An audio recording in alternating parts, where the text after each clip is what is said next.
है दोस्तों, बिहार में 10वीं कक्षा के एग्ज़ाम पेपर में काफ़ी ही कम समय बचे हुए हैं। तो ऐसे में ज़रूरी है हमें ऐसे प्रश्नों को जानना जो मैट्रिक एग्ज़ाम पेपर में 100% पूछे जा सकते हैं।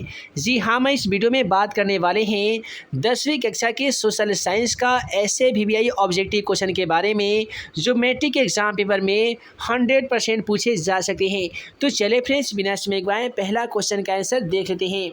है दोस्तों, पहला सवाल आज से कहता है, जिस देश का राष्ट्रीय आय अधिक होता है वह देश क्या कहलाता है। काफ़ी ही सिंपल क्वेश्चन है, याद रखिएगा। जिस भी देश का राष्ट्रीय आय अधिक होता है वह देश विकसित देश कहलाता है। तो यहाँ पे क्वेश्चन 10 का सही जवाब ऑप्शन बी हो जाएगा। मैट्रिक एग्ज़ाम पेपर में एक ऐसे सवाल है जो मैट्रिक एग्ज़ाम पेपर में बहुत ही ज़्यादा बार पूछे गए थे, वो ये है कि भारत के किस राज्य की प्रति व्यक्ति आय सबसे अधिक है। तो याद रखिएगा, भारत में गोवा एक ऐसा राज्य है जहां की प्रति व्यक्ति आय सबसे अधिक है। यदि पूछा जाएगा कि भारत के किस राज्य की प्रति व्यक्ति आय सबसे कम है तो बहुत ही अफसोस के साथ करना पड़ता है कि हमारा ही राज्य जिसका नाम है बिहार, यहाँ की प्रति व्यक्ति आय सबसे कम है। यदि बिहार के ज़िला में बात करें तो बिहार के किस ज़िले की प्रति व्यक्ति आय सबसे अधिक है, तो वैसे स्थिति में पटना हो जाएगा। उसके बाद में अगला सवाल करता है, इनमें किसे पिछड़ा राज्य कहा जाता है। दोस्तों, काफ़ी ही अफसोस के साथ यह कहना पड़ता है कि हमारे ही राज्य बिहार को पिछड़ा राज्य का दर्जा दिया गया है, क्योंकि यहाँ पे साक्षरता दर काफ़ी ही ज़्यादा कम है। यहाँ पे अशिक्षा, जनसंख्या का अधिकतर घनत्व होने के कारण, काफ़ी लोग बेरोजगार होने के कारण यहाँ के लोग काफ़ी ही ज़्यादा अशिक्षित माने जाते हैं, जिसके कारण इसे पिछड़ा राज्य कहा जाता है। यदि भारत में बात करें कि भारत में किस राज्य की साक्षरता दर सबसे अधिक है, तो वैसे स्थिति में केरल हो जाएगा। उसके बाद में अगला सवाल को सवाल करता है, निम्नलिखित में से कौन सा विनिमय का सर्वोत्तम माध्यम है। दोस्तों, विनिमय का मतलब ही होता है किसी भी वस्तुओं को खरीदना या बेचना। आशा करते हैं आप सभी जान गए होंगे कि किसी वस्तुओं को खरीदना या बेचना का उत्तम जो माध्यम है वो मुद्रा होता है। मुद्रा यानी पैसा के माध्यम से ही किसी वस्तुओं को हम खरीद या बेच सकते हैं। उसके बाद में अगला सवाल क्वेश्चन 13 कहता है, भारत में वित्तीय वर्ष कहा जाता है। दोस्तों, याद रखिएगा, भारत में जो वित्तीय वर्ष है वो 1 अप्रैल से 31 मार्च तक माना जाता है। क्वेश्चन 13 का सही जवाब ऑप्शन सी होगा, 1 अप्रैल से 31 मार्च तक। अगला सवाल कहता है, संघ सरकार का उदाहरण क्या है। दोस्तों, याद रखिएगा, संघ सरकार का उदाहरण अमेरिका है, जिसका खोज 1492 ईस्वी में, दोस्तों याद रखिएगा, अमेरिका का जो खोज है वो 1492 में औद्योगिक कोलंबस के द्वारा की गई थी। क्वेश्चन का सही जवाब ऑप्शन ए होगा जी, अमेरिका। उसके बाद में कहता है, निम्नलिखित में से कौन सा राष्ट्रीय दल नहीं है। पहला उसमें दिया गया भारतीय राष्ट्रीय कांग्रेस। और याद रखिएगा, भारतीय राष्ट्रीय कांग्रेस जिसकी स्थापना सन 1885 ईस्वी में की गई थी। सवाल मैट्रिक एग्जाम पेपर में इस प्रकार से भी पूछे जाते हैं कि भारतीय राष्ट्रीय कांग्रेस की स्थापना किसने किया था। तो याद रखिएगा, भारतीय राष्ट्रीय कांग्रेस की स्थापना A.O. ह्यूम ने किया था। कितने किया था दोस्तों? A.O. ह्यूम ने किया था। और भारतीय राष्ट्रीय कांग्रेस के पहले अध्यक्ष कौन बने थे? तो ये W.C. बनर्जी को बनाया गया था, जिनका पूरा नाम उमेश चंद्र बनर्जी होता है। एक और सवाल मैट्रिक एग्जाम पेपर में पूछे जाते हैं कि भारतीय राष्ट्रीय कांग्रेस के प्रथम महिला अध्यक्ष कौन थी। तो ये भी जान लीजिए, एनी बेसेंट थी। कौन थी दोस्तों? एनी बेसेंट थी। तो ये आपका राष्ट्रीय राजनीतिक दल तो है। उसके बाद है बहुजन समाज पार्टी, जिसको हम लोग BSP के नाम से जानते हैं। बहुजन समाज पार्टी जिनके संस्थापक कांशीराम थे। कौन से दोस्तों? कांशीराम। मैट्रिक एग्जाम पेपर में ये सवाल आ सकता है कि बहुजन समाज पार्टी के संस्थापक कौन थे, तो कांशीराम थे। और अभी भारतीय बहुजन समाज पार्टी का जो राष्ट्रीय अध्यक्ष है वो कौन है दोस्तों? तो मायावती है। ये भी याद रखिएगा। तो ये आपका राष्ट्रीय राजनीतिक दल नहीं है। उसके बाद में है यहाँ पे लोक जनशक्ति पार्टी, जिसे LJP के नाम से जाना जाता है, जिसका अभी राष्ट्रीय राजनीतिक दल के अध्यक्ष यहाँ पे चिराग पासवान को माना जाता है। उसके बाद में भारतीय जनता पार्टी, तो ये भी आपका राष्ट्रीय राजनीतिक दल है, लेकिन बहुजन समाज पार्टी यह राष्ट्रीय दल नहीं है। उसके बाद में कहता है कि सत्ता में साझेदारी सही है, क्योंकि दोस्तों याद रखिएगा, सत्ता में साझेदारी इसलिए सही है क्योंकि यह विविधता को अपने अंदर में समेट लेती है। उसके बाद में कहता है कि राजनीतिक सांप्रदायिक राजनीति किस पे आधारित होती है। इस क्वेश्चन का सॉल्यूशन करने से पहले हम लोग जानेंगे कि आखिर ये सांप्रदायिक राजनीति होता क्या है। दोस्तों, जब एक ही जाति और धर्म के लोग दूसरे जाति एवं धर्म के लोगों को अपने से हीन मानने लगते हैं और उस पर राजनीतिक शोषण करने लगते हैं, उसे ही सांप्रदायिक राजनीति कही जाती है। आप सभी को बता दें कि आज भारत में खास समुदाय के लोग पर टारगेट करके कुछ ऐसे राजनीतिक दल हैं जो सांप्रदायिक राजनीति करते हैं और उसमें सफलता भी हासिल कर लेते हैं। दोस्तों, सांप्रदायिक राजनीति किस पर आधारित होती है? तो ये धर्म पर आधारित होती है। उसके बाद में अगला सवाल कहता है, भारतीय संविधान के अनुच्छेद 19 में देश के सभी नागरिकों को कौन सा मूल अधिकार दिया गया है? दोस्तों याद रखिएगा, भारतीय संविधान के अनुच्छेद 19 में भारत के तमाम नागरिकों को स्वतंत्रता का अधिकार दे दिया गया है। उसके बाद में अगला सवाल कहता है, अंतर्राष्ट्रीय महिला दिवस किस तिथि को मनाया जाता है? मैट्रिक के एग्जाम पेपर में ये सवाल बहुत बार पूछा गया था। याद रखिएगा, प्रत्येक 8 मार्च की बात है, प्रत्येक 8 मार्च को अंतर्राष्ट्रीय महिला दिवस मनाया जाता है, याद रखिएगा। उसके बाद में कहता है कि सत्ता में साझेदारी का अच्छा उदाहरण प्रस्तुत करने वाला राष्ट्र कौन सा है?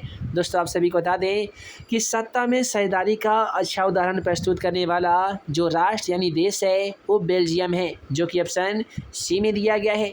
अतः क्वेश्चन का सही जवाब ऑप्शन सी होगा।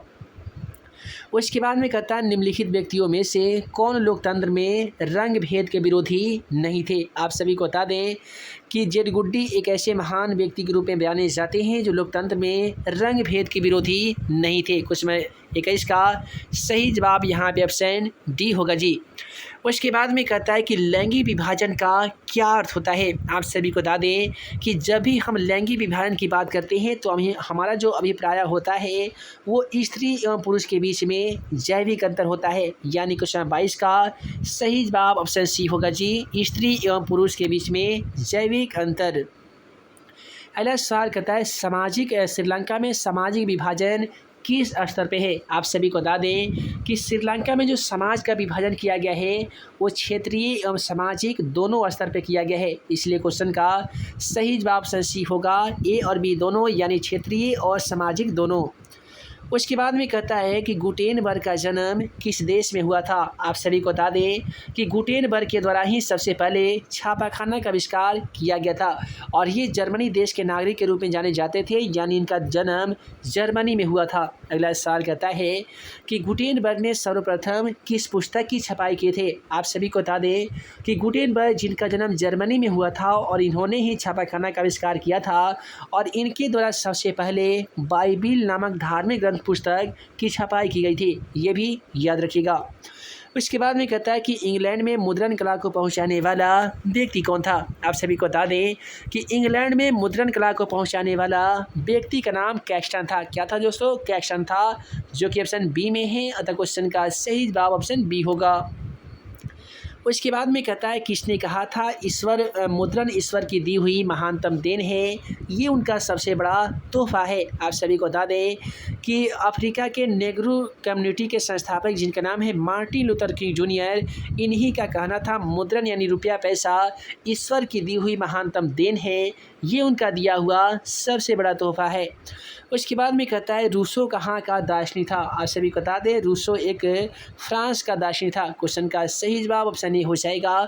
बहुत सारे क्वेश्चन पेपर में इसका आंसर रूस दिया गया है, आप इसका आंसर कंफर्म कर लीजिएगा। आप सभी को अगला क्वेश्चन बता दें कि विश्व में सर्वप्रथम मुद्रण की शुरुआत कहाँ पे हुई थी? आप सभी को बता दें कि विश्व में सर्वप्रथम मुद्रण की जो शुरुआत है वो चीन में हुई थी। मैट्रिक के एग्जाम पेपर में चीन से संबंधित 2-3 सवाल पूछे जाते हैं कि चीन का महानतम शासक कौन था? तो याद रखिएगा सन्यात सेन था और यही वो चीन है जहाँ पे सबसे पहले पेपर मिल की स्थापना की गई थी। आप सभी को बता दें कि यही है वो चीन देश जो विश्व में सबसे बड़ा जनसंख्या वाला देश कहा जाता है और यही वो चीन है जहाँ पे सबसे पहले कागजी मुद्रा का प्रचलन शुरू किया गया था। उसके बाद में कहता है कि किस देश की सिविल सेवा परीक्षा ने मुद्रित सामग्रियों की मांग बढ़ा दी थी। यानी चीन देश की सिविल सेवा परीक्षा ने मुद्रित पुस्तकों यानी सामग्रियों की मांग बढ़ा दी थी। क्वेश्चन का सही जवाब चीन होगा। उसके बाद में कहता है मुद्रण तकनीक का विकास सर्वप्रथम कहाँ हुआ था। अभी अभी हम आप सभी को बता ही रहे थे कि प्रथम पेपर मिल चीन में बना था, कागजी मुद्रा का प्रचलन चीन में हुआ था, इसीलिए मुद्रण तकनीक का विकास भी सबसे पहले चीन में हुआ था। क्वेश्चन का सही जवाब ऑप्शन बी होगा जी, चीन। उसके बाद में कहता है कि टेनेमेंट्स क्या था। आप सभी को बता दें कि टेनेमेंट्स एक काम चलाऊ मकान को कहा जाता था। क्वेश्चन का सही जवाब यहाँ पे ऑप्शन ए हो जाएगा। उसके बाद में यहाँ पे अगला क्वेश्चन 33 नंबर को देखिए कि सबसे पहले भूमिगत रेल कहाँ बनाई गई थी। दोस्तों लंदन में एक पोडिंगटन और फॉरियन स्ट्रीट के बीच में एक शहर है जहाँ पे सबसे पहले भूमिगत रेल बनाई गई थी। अगला सवाल ये पूछा गया है कि यह जो भूमिगत रेल बनाई गई थी ये कब बनाई गई थी। आप सभी को बता दें कि सन 1863 ईस्वी की बात है जब लंदन में पोडिंगटन शहर में भूमिगत रेल बनाई गई थी और यह भारत में रेलवे की शुरुआत कर गई हुई थी। तो ये 1853 में हो गई थी जहाँ पे मुंबई से लेकर ठाणे तक रेलगाड़ी को दौड़ाया गया था। इसके बाद में कहता है गार्डन सिटी की अवधारणा किसने विकसित किया था। क्वेश्चन का सही जवाब ऑप्शन ए होगा। गार्डन सिटी की अवधारणा एबेनेजर हावर्ड ने विकसित किया था। उसके बाद में कहता है खूनी रविवार किसे कहा जाता है। आप सभी को बता दें बात है 9 जनवरी 1905 को जब रूस की जनता एक प्रार्थना पत्र को लेकर जार के महल की ओर जा रहे थे। आप सभी को बता दें जार कहते किसे हैं, तो रूस के सम्राट को जार कहा जाता था। यानी रूस की तमाम जनता रूस के सम्राट के महल की ओर एक प्रार्थना पत्र को लेकर जा रहे थे, जिस पर जार के सेनाओं ने उन्हें अपना विरोधी समझकर बर्बरतापूर्वक उन पर गोलियां बरसाने लगे, जिनमें हजारों मजदूर मारे गए थे और कई हजार मजदूर घायल हुए थे। यह घटना पुरानी रूसी कैलेंडर के अनुसार रविवार को हुआ था। यही कारण है कि सन 1887 ईस्वी को नवंबर माह के रविवार को खूनी रविवार के नाम से जाना जाता है। तो हे दोस्तों आशा करते हैं इस वीडियो में जितने भी VVI ऑब्जेक्टिव क्वेश्चनों का सलूशन हम आप सभी को बताए हैं वो सभी के सभी क्वेश्चन आप सभी को समझ में आ गया होगा। दोस्तों वीडियो पसंद आया हो तो वीडियो को लाइक कीजिएगा, अपने दोस्तों में शेयर कीजिएगा। नए होंगे चैनल पे तो चैनल को जरूर सब्सक्राइब कीजिएगा ताकि ऐसे ही आने वाली हर 10वीं कक्षा का वीडियो आप सभी को मिल सके। तो हे दोस्तों हम जल्द मिलेंगे ऐसे ही 10वीं कक्षा का VVI ऑब्जेक्टिव तथा सब्जेक्टिव क्वेश्चन के साथ। तब तक के लिए आप सभी को वीडियो देखने के लिए बहुत बहुत धन्यवाद।